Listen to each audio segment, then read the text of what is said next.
Winter in Alaska, an unpredictable time in a land of extremes. A clear day here can darken in minutes. With little warning, the unprepared traveler can be trapped in a howling storm and blinding snow. Temperatures of 40 degrees below zero are commonplace. Frostbite is a constant danger. The threat of severe injury and even death is never far.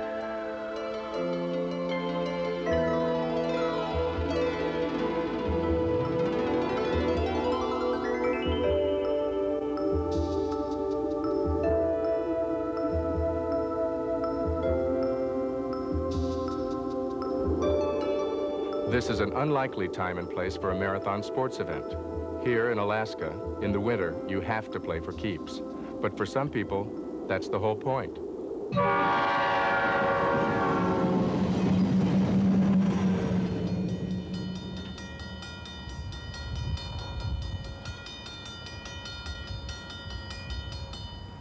Mountain biking.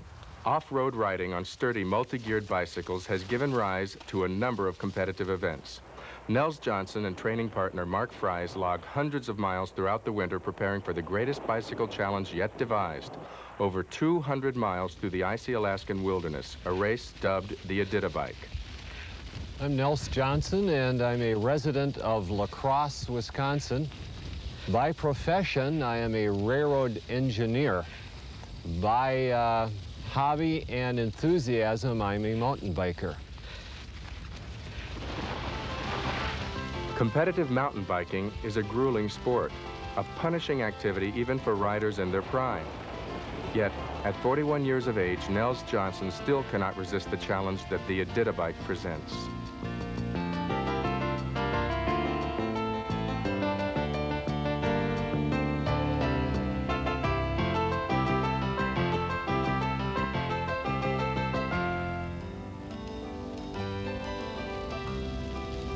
No rider can predict what Alaska will throw at him, so Nels and Mark train with different combinations of equipment and clothing, balancing the need for protection from the bitter cold with the advantages of light weight. But training near the comforts of home in Wisconsin is one thing. To prepare for a 200-mile race in the Alaskan wilderness, Nels and Mark head north for a taste of the real thing. The Iditabike is only a year old. This year, as in last, the race will start outside Anchorage at Knik Lake. It will follow the famous Iditarod Sled Dog Trail to Big Susitna Station, then to Rabbit Lake Checkpoint, and on up to Squentna, the turnaround point. There, the course leaves the Iditarod Trail and heads back along the frozen Yentna River toward Big Susitna.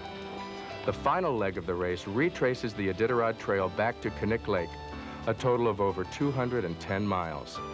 Nowhere in the world has a bike race been devised over this kind of terrain under these conditions. Nels has been here before, in the 1987 Iditabike. He knows the obstacles he'll face, but this year he faces a psychological obstacle as well.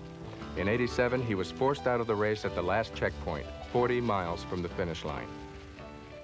I was asked by the people in charge of the Iditabike to examine my feet, which I did, and pulled my boots off, and underneath my boots on my outer socks I found ice. Pulled my first layer off, I found more ice on my socks. Pulled that layer off, found ice and blood, and pulled my last layer off and found a nicely frozen set of toes. Probably frostbite and hypothermia are the two most important factors you need to consider on that trail.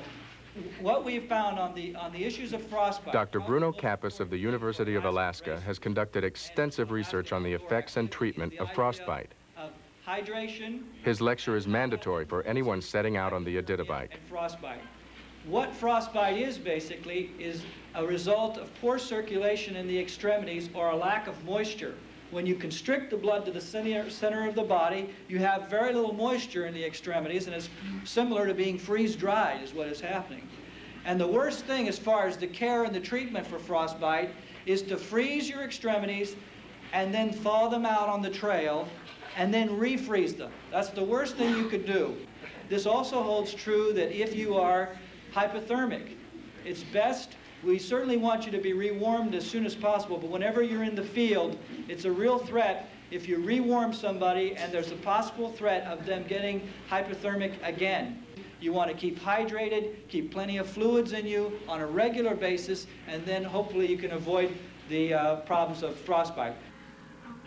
You're very, very afraid of getting frostbite, as anybody should be. Once you have it, you're always afraid of it, and you're always more susceptible.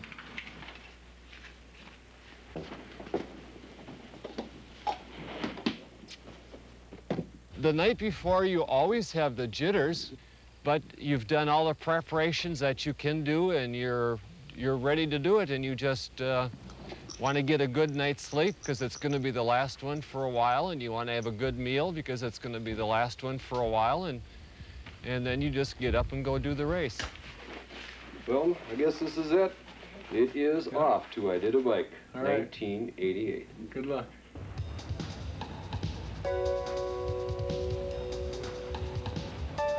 Race day at Knik Lake.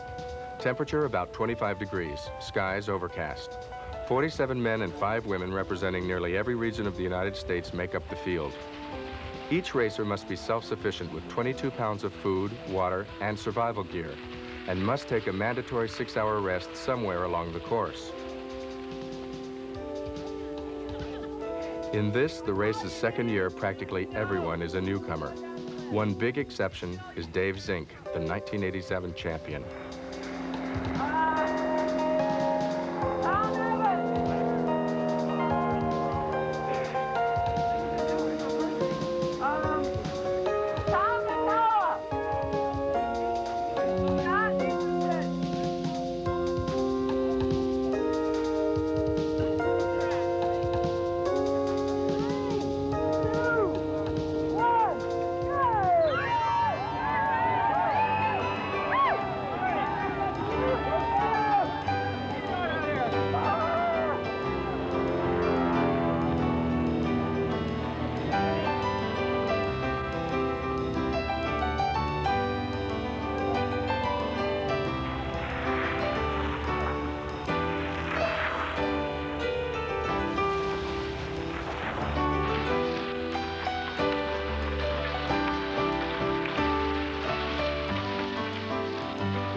Air calling Big Sioux City Station. Big Sioux checkpoint, this is Jayhawk. The pack is approaching Flathorn Lake, about 3 hours from the start. Do you copy, Big Sioux? We copy Jayhawk.